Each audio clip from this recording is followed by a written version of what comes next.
todas las épocas, entre nosotros han encarnado seres de mayor evolución que han venido con el propósito de enseñarnos lo que es el amor, aunque muchas veces su mensaje no ha sido siempre bien entendido. Y con el paso del tiempo, esos mensajes de amor que eran al principio muy claros se han ido olvidando o se han ido adulterando hasta el punto de que ha sido casi imposible reconocer ese mensaje. Y de esa manera han perdido la capacidad de ayudarnos a progresar hacia un mayor nivel de evolución, ¿no?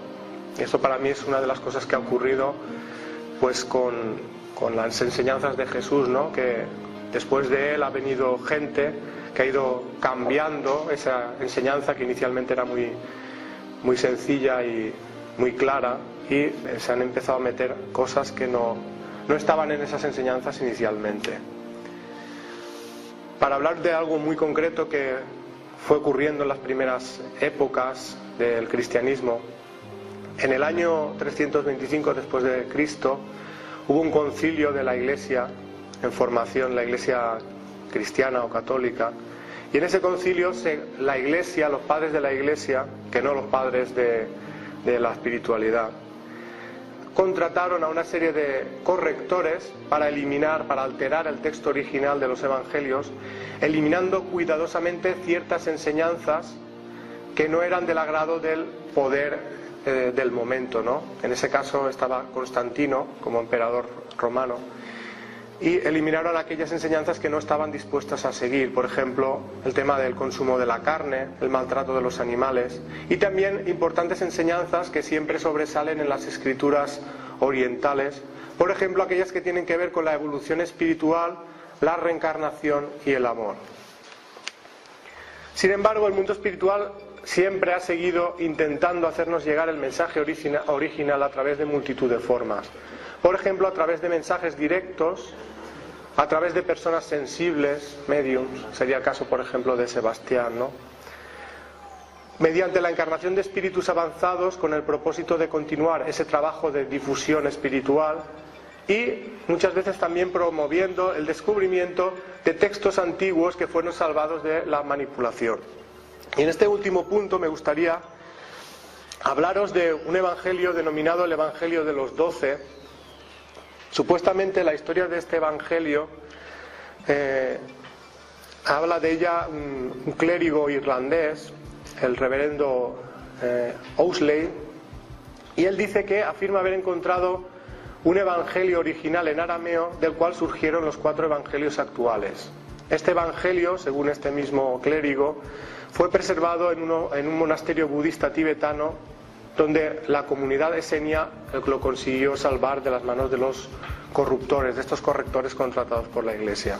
Independientemente de que esta historia sea verdadera o no, a mí me ha llamado la atención, porque he leído este evangelio, me ha llamado la atención algunos fragmentos de este evangelio, porque los considero muy acertados y que van en armonía con leyes espirituales avanzadas. Esto que estamos hablando de la modificación de los mensajes a lo largo del tiempo, en este mismo evangelio hay un fragmento donde supuestamente el propio Jesús avisa de lo que iba a pasar con ese mensaje, ¿no? Textualmente dice: «He aquí que os he elegido entre los hombres y os he dado la ley y la palabra de la verdad». Esto estaba hablando a sus discípulos. «Pero viene el tiempo en que tinieblas cubrirán la tierra y gran oscuridad a los pueblos. Los enemigos de la verdad y de la justicia reinarán en mi nombre y establecerán un reinado de este mundo, sustituyendo mis enseñanzas por las opiniones de los hombres, enseñando en mi nombre lo que no he enseñado, y con sus tradiciones oscurecerán lo que he enseñado. Pero alegraos en vuestro ánimo, pues también vendrá el tiempo en que la verdad que han escondido se hará manifiesta». Como digo, esto es un fragmento de este evangelio, y para mí identifica muy bien lo que ha ocurrido, ¿no?, con ese mensaje, ¿no? Porque para mí la Iglesia Católica es una institución que está haciendo eso, ¿no? Oscurecer el mensaje de Jesús y hacer un reinado de este mundo en su nombre, cuando en realidad no tiene mucho que ver con lo que él dijo. En este mismo evangelio hay algunos fragmentos que a mí me han gustado especialmente porque van aclarando o haciendo hincapié en las leyes espirituales. Para mí este fragmento recoge muy bien lo que es la ley de la evolución y el papel que juega la reencarnación en esa evolución. Por ejemplo, una persona le pregunta: maestro, ¿cómo quieres que enterremos a nuestros muertos? Y él dice: en verdad os digo que no existe la muerte. Lo que consideráis muerte es el portal a la vida, y la sepultura es la puerta de la resurrección. No os aflijáis ni lloréis por los que os han abandonado, sino más bien alegraos por su entrada en la vida. Así como todas las criaturas vienen de lo invisible a este mundo, así regresan a lo invisible, y así volverán hasta que estén purificadas. Hay una resurrección al salir del cuerpo y una resurrección al entrar en el cuerpo. Hay un salir de la vida de la carne y un descender a la vida de la carne.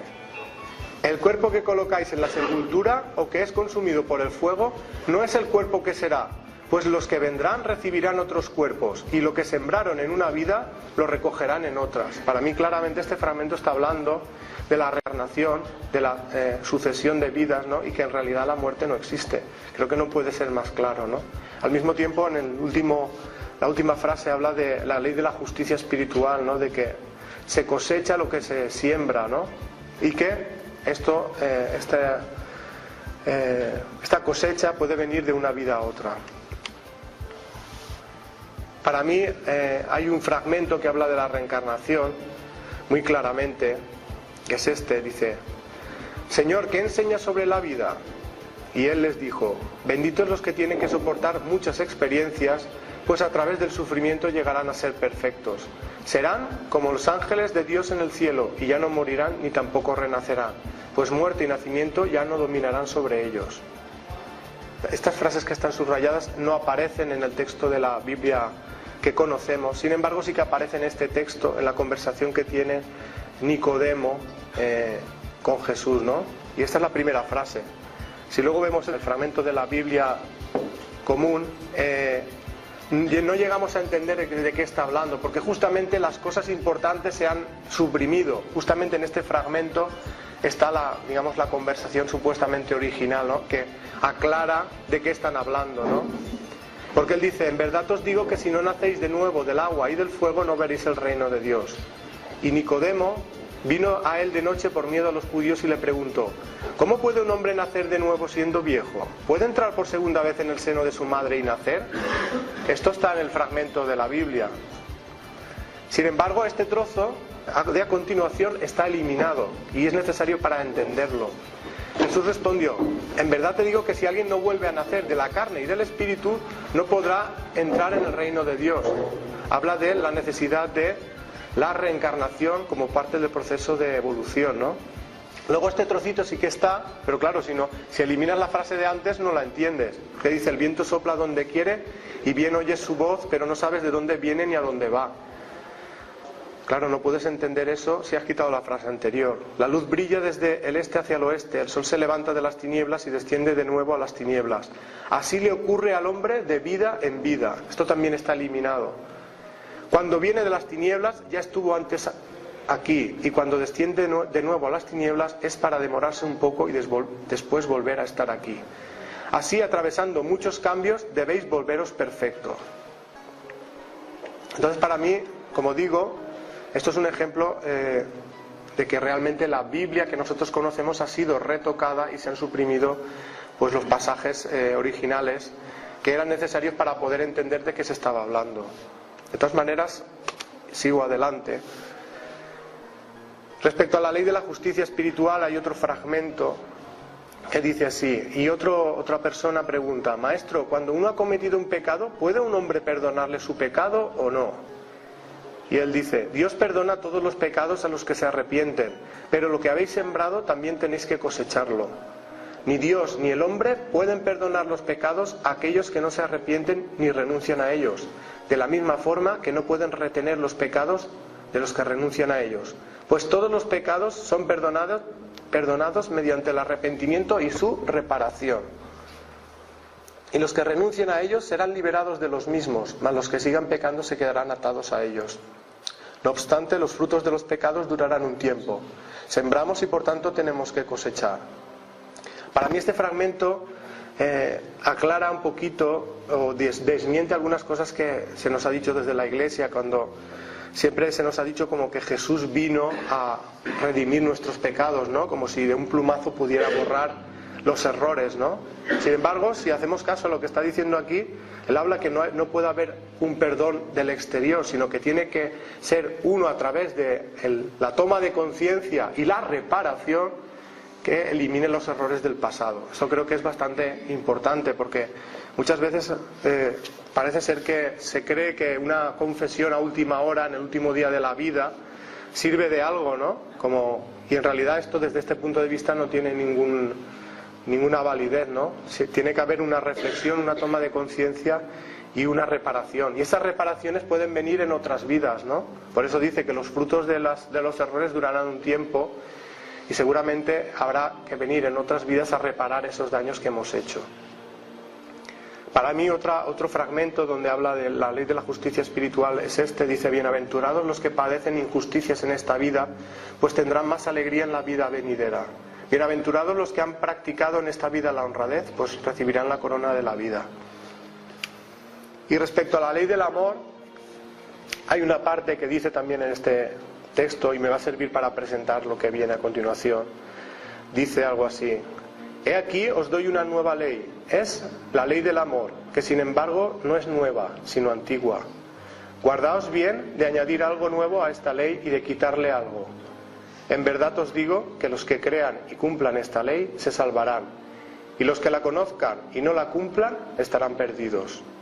Cuando guardéis la sagrada ley del amor, la cual os he dado, la verdad os será revelada más y más, y el espíritu de la verdad, que viene de arriba, os guiará a toda la verdad, aunque sea a través de muchos caminos errados. Dentro de este evangelio también hace hincapié en una serie de mandamientos que luego no aparecen en los evangelios originales. Y me gustaría resaltar algunos de ellos porque me parecen bastante importantes, porque la omisión de estos mandamientos ha llevado a muchos errores y a mucha confusión a nivel espiritual, y esa confusión todavía dura, ¿no? Por ejemplo, yo lo he dividido en varios fragmentos. Por ejemplo, los mandamientos de extensión de derechos a los animales, es decir, que Jesús fue un gran defensor de los derechos de los animales. De hecho, como digo, toda la comunidad esenia de la que él formaba parte eran vegetarianos, y hizo mucho hincapié en la defensa de esos derechos, e incluso en estas escrituras están recogidos diversos fragmentos donde él ayuda a diversos animales que están siendo sometidos a maltrato y a torturas.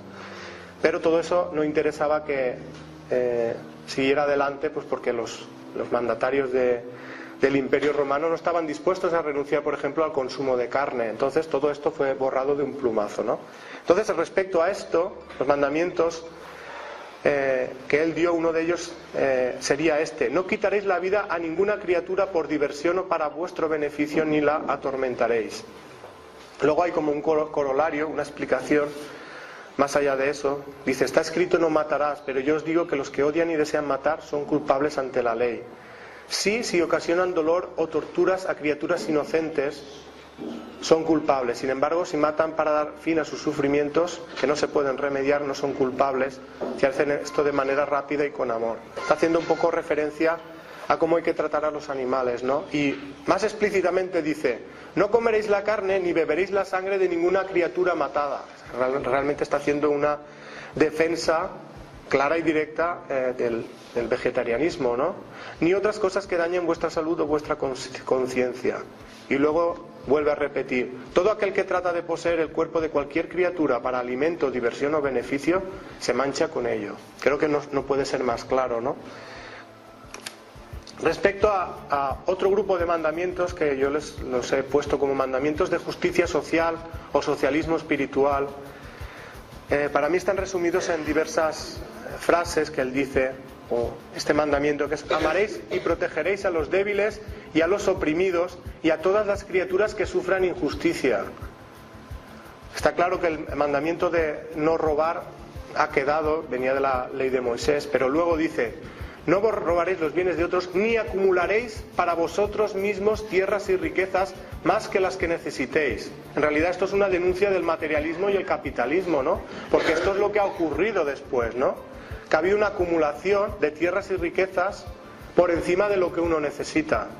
Claro, esto tampoco interesaba a los grandes emperadores, a los patricios, ¿no?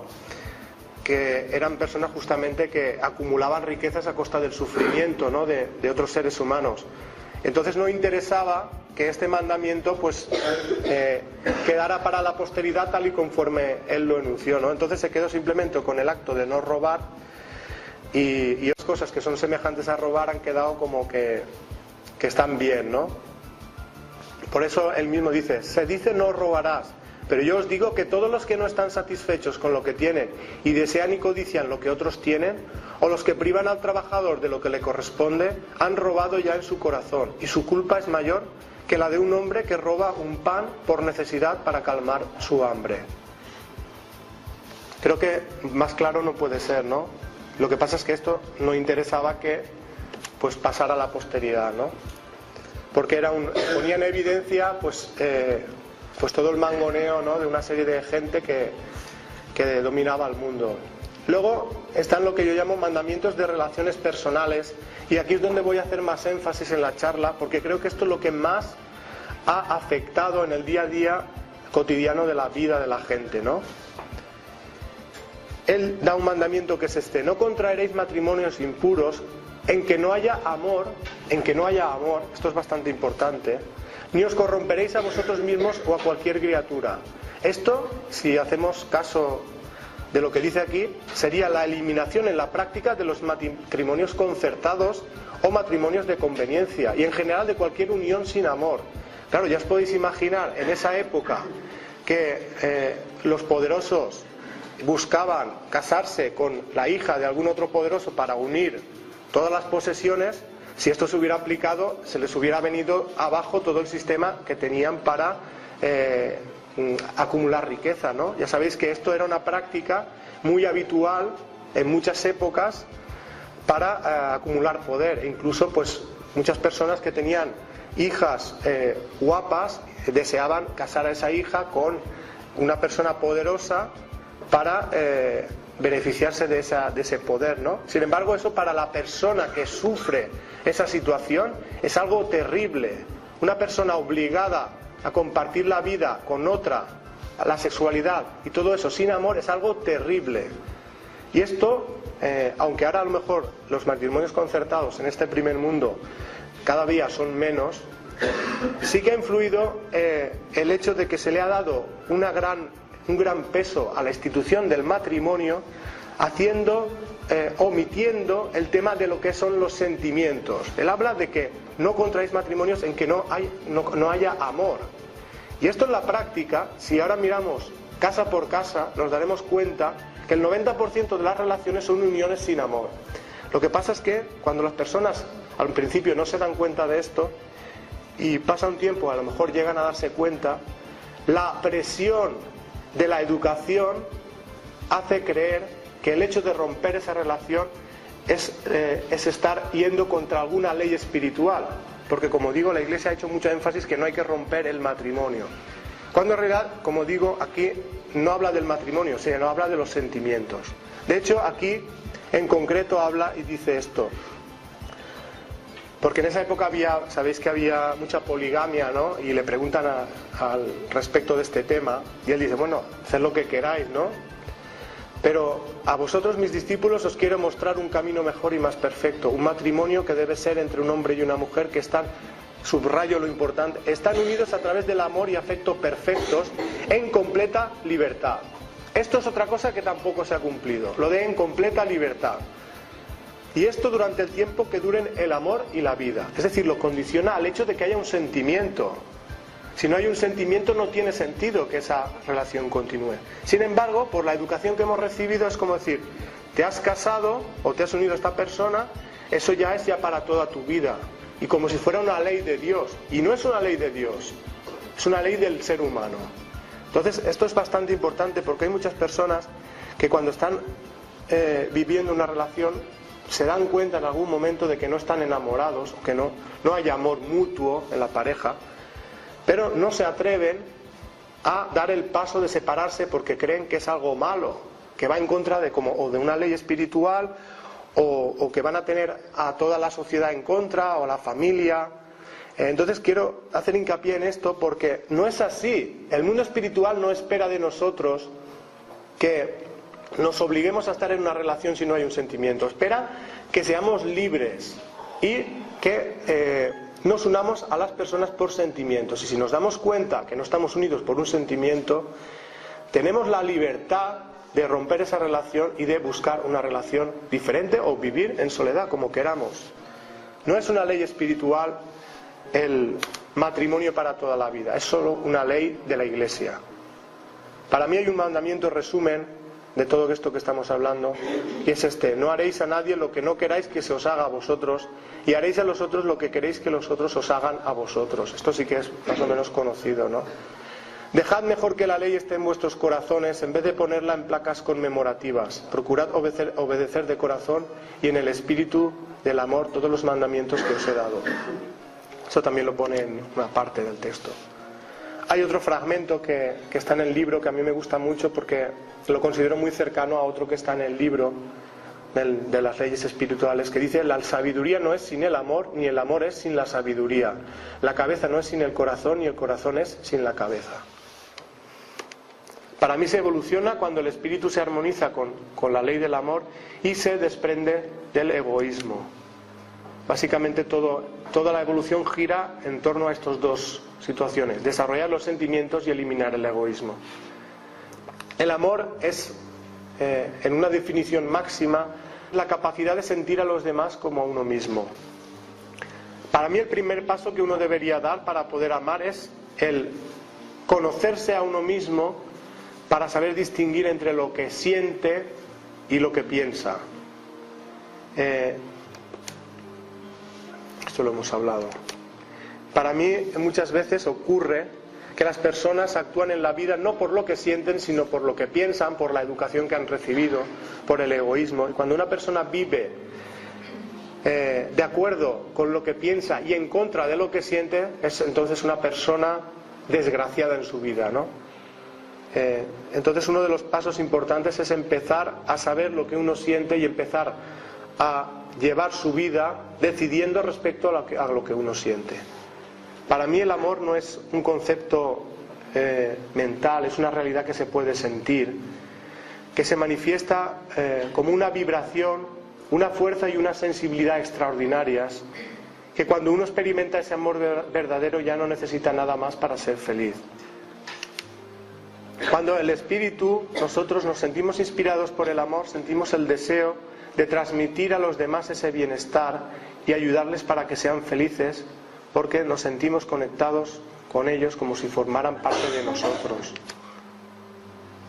Y ya para ir terminando, simplemente comentaros que el destino del ser humano es aprender a amar incondicionalmente, y que en cada vida estamos dando un pequeño paso hacia ese objetivo, y que muchas veces esas circunstancias que nos parecen tan dolorosas, de tanto sufrimiento, están ahí justamente para darnos un empujoncito, para que empecemos a ser un poco más valientes y empecemos a actuar conforme a lo que sentimos y no conforme a otras cosas.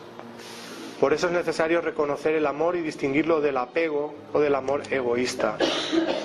Debemos luchar para que nuestra vida sea un reflejo de nuestros sentimientos y no reflejo de nuestras obligaciones. Para mí, si Jesús viniera en esta época, añadiría una nueva frase a su sermón de la montaña. Diría algo así como: bienaventurados los que sufren por vivir de acuerdo con sus sentimientos, porque a pesar de las dificultades, solo ellos conocerán la auténtica felicidad.